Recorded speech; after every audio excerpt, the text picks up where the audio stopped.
गहिरो नीलो छानामुनि जेलिएका हरिया पहाडहरू र ती पहाडका काखमा अडिएको लमजुङको एउटा सानो गाउँ, सिम्पानी, जहाँ जन्मिन्छिन् सावित्रा भण्डारी साम्बा। 6 भाइ-बहिनीमध्ये उनी चौथो सन्तान हुन्। त्यतिबेला गाउँमा खेल्नका लागि फुटबल र जुत्ताको सुविधा थिएन। त्यसैले साम्बाले सानोमा पुराना कपडा र मोजालाई पोको पारेर बनाइएको भकुण्डोबाट फुटबल खेल्न सुरु गरेकी हुन्। उनी प्राय गाउँका केटाहरूसँग नाङ्गो गोडाले नै खेल्ने गर्थिन्। त्यस समय गाउँमा केटीहरूले फुटबल खेलेको खासै देखिँदैनथ्यो, जसले गर्दा उनले समाजबाट केटी भएर फुटबल खेल्ने भन्ने कुराहरू सुन्नु पर्थ्यो। घरायसी आर्थिक अवस्था कमजोर भएकाले परिवारबाट पनि सुरुमा फुटबलभन्दा पढाइ र घरको काममा ध्यान दिन दबाब थियो, तर साम्बाले खेल्न छाडिनन्। गाउँमा हुने स्थानीय प्रतियोगिताहरूमा उनले केटाहरूसँगै खेलेर आफ्नो क्षमता देखाइन्। सन् 2014मा मध्यमाञ्चल टोलीका लागि भएको छनौटमा उनी सहभागी भइन्। त्यही प्रतियोगितामा उनको खेल देखेर एपीएफ क्लबका प्रशिक्षकहरूले उनलाई काठमाडौँ बोलाए।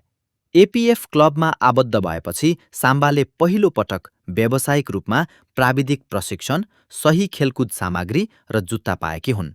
यो नै उनको व्यावसायिक फुटबल यात्राको पहिलो आधिकारिक मोड थियो। काठमाडौँ आएपछि एपीएफ क्लबबाट साम्बाको खेलमा थप निखार आयो। उनको गति, बल नियन्त्रण र गोल गर्ने क्षमताले गर्दा उनले धेरै छिटो राष्ट्रिय टोलीको ढोका ढकढक्याइन्। सन् 2014मा पाकिस्तानमा भएको तेस्रो साफ महिला च्याम्पियनसिपका लागि उनी पहिलो पटक नेपाली राष्ट्रिय टोलीमा चयन भइन्। भुटान विरुद्धको खेलमा सब्स्टिट्युटको रूपमा मैदान प्रवेश गर्दै उनले आफ्नो अन्तर्राष्ट्रिय डेब्यू गरिन्। सोही डेब्यू खेलमै उनले नेपालका लागि पहिलो अन्तर्राष्ट्रिय गोल समेत दर्ता गरिन्। यसपछि साम्बाले पछाडि फर्केर हेर्नु परेन। सन् 2016को साफ च्याम्पियनसिपमा माल्दिप्स विरुद्धको एउटै खेलमा 5 गोल गर्दै उनले आफ्नो आक्रामक स्ट्राइकिङ क्षमता प्रमाणित गरिन्। नेपालको जर्सीमा निरन्तर गोल गर्दै उनले पूर्व कप्तान अनु लामाको 39 अन्तर्राष्ट्रिय गोलको कीर्तिमान तोडिन् र नेपालका लागि पुरुष तथा महिला दुवैतर्फ सर्वाधिक गोल गर्ने खेलाडी बनिन्।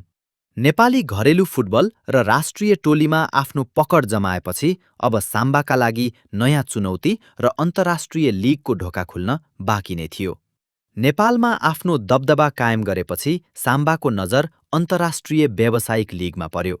सन् 2019मा उनी भारतीय महिला लिग आइडब्ल्युएल खेल्न भारत गइन्।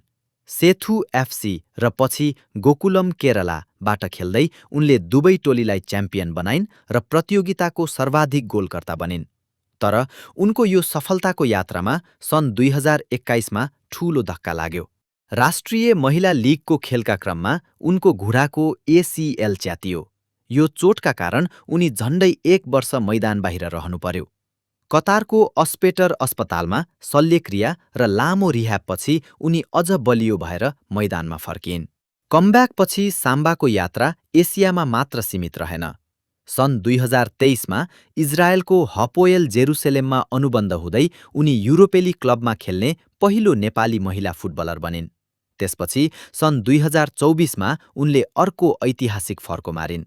साम्बा फ्रान्सको शीर्ष डिभिजन लिगको क्लब इए गुइङ्गाम्पमा अनुबन्ध भइन्।